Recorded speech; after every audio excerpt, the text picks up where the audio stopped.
All parents want their children to grow up happy, resilient, and kind. Today, I'd like to talk about emotional intelligence and how to nurture it in our little ones. Emotions are a very big part of us.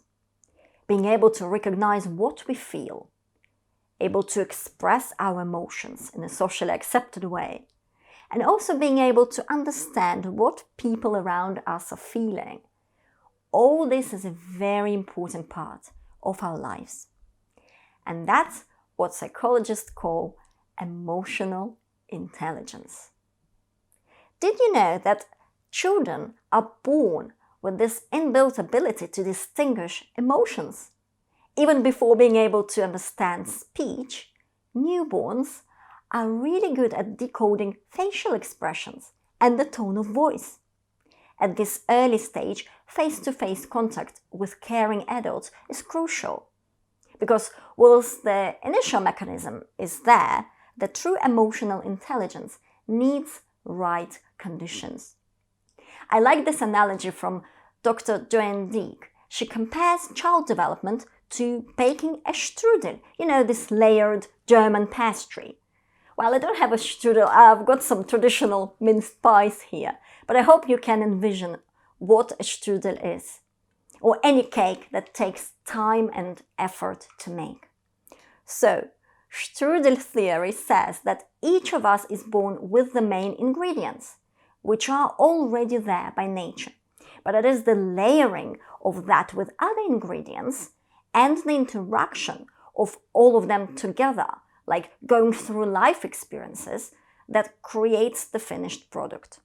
In other words, we start with one's personality and characteristics, then we add friends, family, home and school environments, digital environment, also challenges, frustrations, pressures of everyday life. When it all mixes together and bakes, the end result is different for every individual.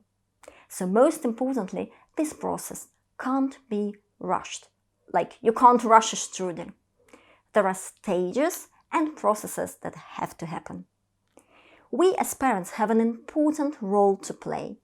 We can't control everything that happens in our child's life, like all the life experiences that are going to happen. But we can provide an environment where the experience is going to layer upon our own family culture.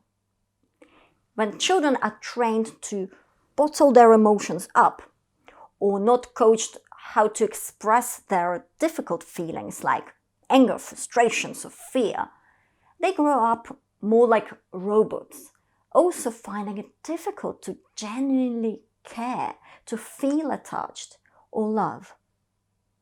So how can we help our children to grow up emotionally healthy? In order to raise emotionally intelligent kids, we need to provide an environment where feelings are recognized, talked about, and encouraged to be expressed in a constructive, positive way. This is especially important in the digital age, because screens make it easier to hide the true emotion and difficult to grasp what the other is really feeling. Digital interactions happen too quick and with such a magnitude, involving more and more people, they don't allow time to process any complex emotions. Most of the digital communication is about reactions, often reactions upon reactions. Imagine a joke unfolding in a WhatsApp group chat. And the rest of online interaction is very superficial, surface-like emotional exchange. We either like or dislike. We're either obsessed with something or absolutely hating it.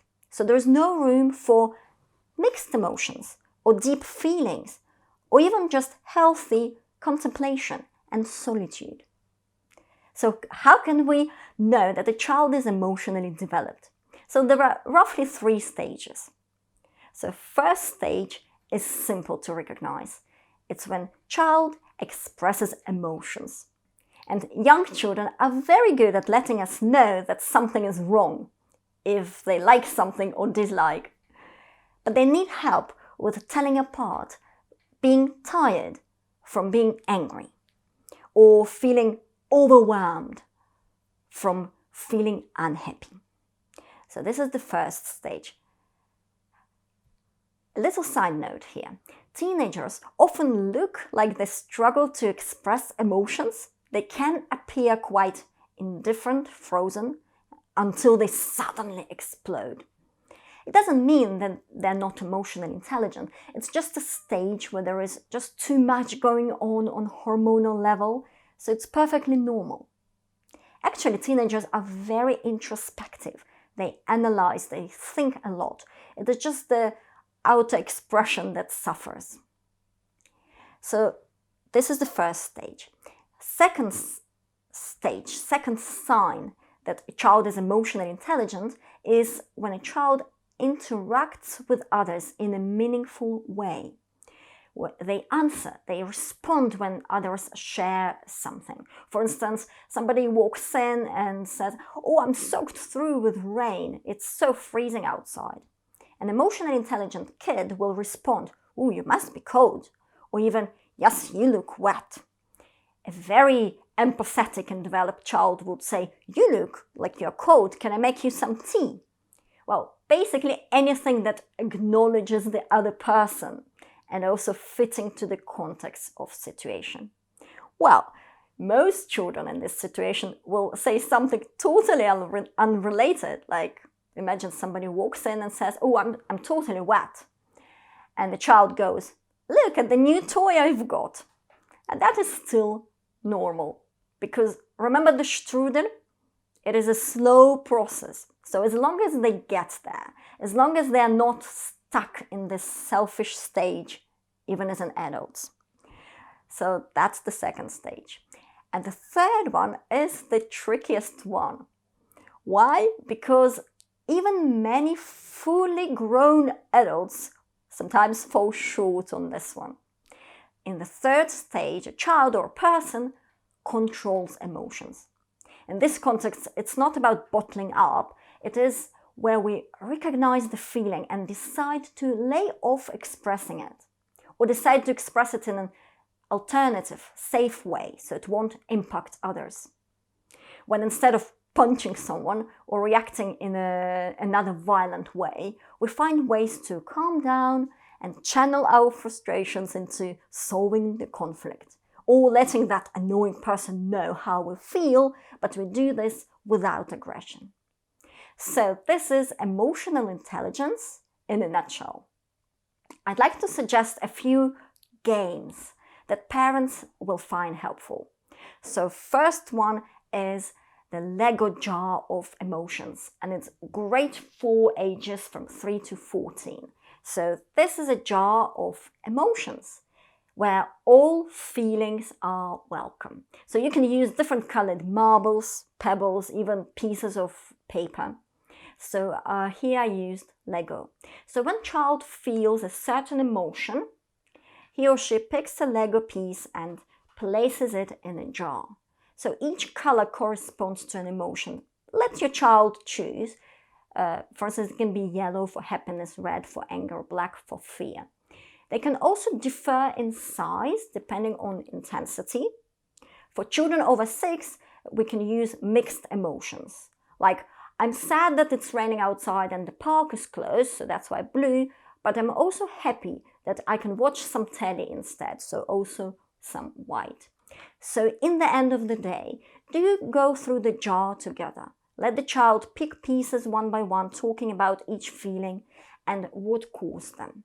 It is a great way to recap the day and also to train the memory. It can be like a bonding family activity. Parents can also have their jars. Well, maybe don't do it every day, it will be just too much.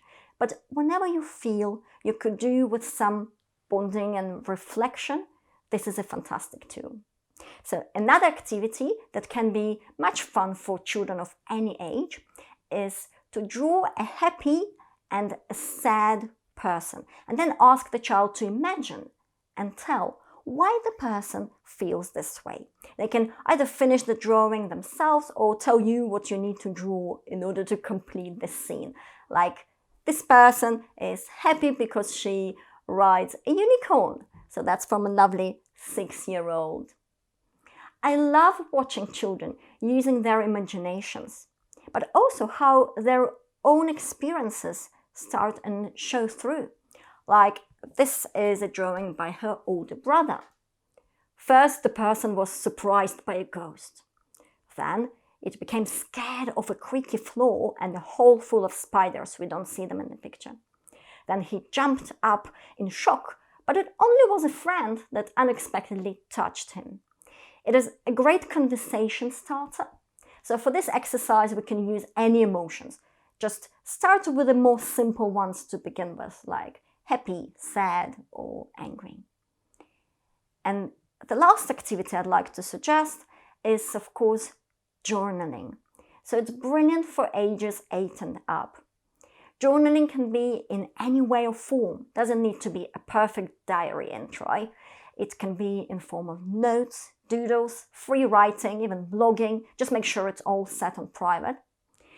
There are also some fantastic pre-made journals for kids that are designed to promote emotional intelligence. Do look them up. So journaling helps to slow down, to process and express emotions in a safe way. So we know that feelings need time. In fact, emotions and thinking process are tightly interlinked.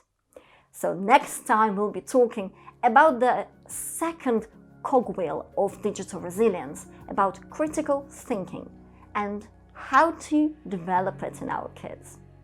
So that's all for today. Please try the suggested activities at home and let me know what you think. See you all next time. Merry Christmas and a Happy New Year to you all.